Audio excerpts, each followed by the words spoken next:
तीसरा विषय साथियों unified pension scheme, unified pension scheme UPS. आप सब जानते हैं साथियों कि सरकारी कर्मचारी देश भर में सामान्य नागरिकों की सेवा करते हैं, चाहे शिक्षक हो, स्वास्थ्य डॉक्टर्स हो, नर्सेज हो, सफाई कर्मचारी हो, पुलिस हो,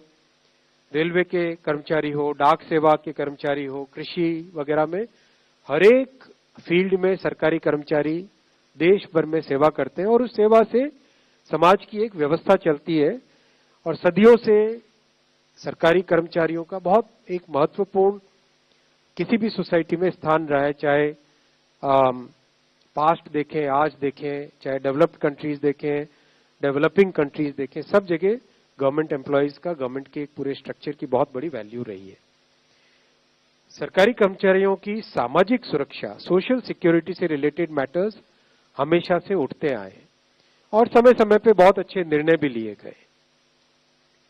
खासकर जो सेवानिवृत्ति यानी रिटायरमेंट या सुपर एन्युएशन जिसको कहते हैं टेक्निकली, सुपर एन्युएशन के बाद में पेंशन जो मिलती है वो सामाजिक सुरक्षा का बहुत बड़ा एक महत्वपूर्ण उसका पिलर है, उसका बहुत बड़ा एक महत्वपूर्ण भाग है। देश भर में सरकारी कर्मचारियों की तरफ से हमेशा मांग आती रही कि जो एनपीएस स्कीम है उसमें सुधार किए जाए।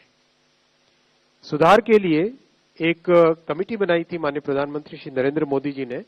अप्रैल 2023 में। डॉक्टर सोमनाथन साहब जो कि आपके सामने आज कैबिनेट सेक्रेटरी डेजिग्नेट के हिसाब से बैठे हैं, आप फाइनेंस सेक्रेटरी के हिसाब से इस कमेटी के चेयरमैन थे और इस कमेटी ने एक्सटेंसिव कंसल्टेशन किया, एक्सटेंसिव कंसल्टेशन। 100 से ज्यादा एम्प्लॉयज यूनियंस एसोसिएशंस के साथ कमिटी ने डिस्कशंस किए, कई मीटिंग्स हुई, कई राज्यों के साथ, करीब करीब सारे ही राज्यों के साथ इस कमिटी ने इंटरेक्शन किया। उनके इस राज्यों के फाइनेंस सेक्रेटरीज, राज्यों की पॉलिटिकल लीडरशिप, सभी ने अपने अपने इनपुट दिए। राज्य सरकारों के जो एम्प्लॉयज की एसोसिएशंस थी उन सब ने इंपॉर्टेंस दी। तो जिस सीरियसनेस के साथ प्रधानमंत्री श्री नरेंद्र मोदी जी ने इस विषय को लिया, आप सब जानते हैं कि मोदी जी के काम करने की शैली में और विपक्ष में एक बहुत बड़ा डिफरेंस है। विपक्ष में केवल एक मुद्दा रख देना, केवल एक घोषणा कर देना, कुछ अनाउंसमेंट्स कर देना, वो उनकी शैली है। मोदी जी की शैली है हमेशा जो मुद्दा है उसको सीरियसली लो, उसको डिटेल में समझो,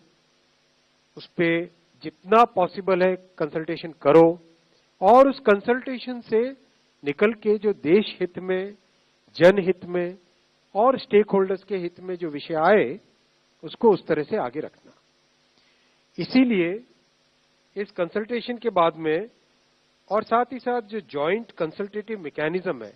सेंट्रल गवर्नमेंट के एम्प्लॉयज का, JCM, उसके साथ मल्टीपल मीटिंग्स, फिर दुनिया के कई देशों में किस तरह की स्कीम्स हैं, किस तरह के सिस्टम्स हैं वो भी देखा। फिर भारत की जो अर्थव्यवस्था है और केंद्र सरकार का बजट है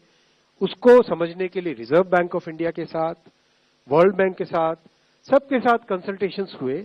और इस कंसल्टेशन के बाद में एक यूनिफाइड पेंशन स्कीम का रिकमेंडेशन इस कमेटी ने किया। और आज प्रधानमंत्री श्री नरेंद्र मोदी जी की अध्यक्षता में यूनियन कैबिनेट ने यूनिफाइड पेंशन स्कीम को अप्रूव किया है, इसको